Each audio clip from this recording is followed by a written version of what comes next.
Social media క్రేజ్‌ని గాని, లేదంటే social మీడియాలో ఉండే హేట్రెడ్ గాని, దీన్ని ఎంతవరకు మీరు అసలు తీసుకుంటారు అసలు do you take anything from social media? తీసుకుంటాను సార్. ఓకే. గుడ్ అని తీసుకుంటా.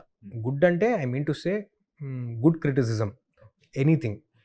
After any poster that comes out, after any teaser that comes out, if somebody is pointing out at a particular look of mind, చెప్పే విధానంలో అర్థమైపోద్ది. Troll చేద్దానికి చెప్తున్నారా లేకపోతే ఇంటెన్షనల్గా చెప్తున్నారా అని కొన్ని కనిపిస్తాయి. ఇమీడియట్గా నేను multiple times when somebody made a logical point which is already in my head, a film మేకర్కి తెలియక కాదు సార్, కొన్ని ఓవర్లుక్ చేసేస్తారులే అని చేసుకుంటూ వెళ్తాం.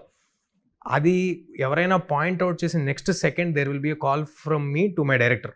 ర్యాండమ్గా ట్విట్టర్లో చదివి అమ్మో అని చెప్పి ఫోన్ చేస్తాను నేను. సో నిజంగా మీరు కాంట్రిబ్యూటింగ్గా నాకు ఏమైనా చెప్పగలిగితే, నిజంగా మీనింగ్ఫుల్గా ఏమైనా చెప్పగలిగితే డెఫినెట్గా తీసుకుంటా. హేట్రెడ్ అంటారా సార్, పెద్ద మన పిఎంనే వదలరు, పెద్ద మహానుభావులనే వదలరు. I feel very sad of the state how social media is functioning. మన super stars who contribute so much to the society, మన ఎంతో అచీవింగ్ పర్సనాలిటీస్ గురించే చాలా తక్కువ చేసి చాలా హీనంగా మాట్లాడటం చూస్తూ ఉంటాం. అందులో అసలు మనం ఎంత సార్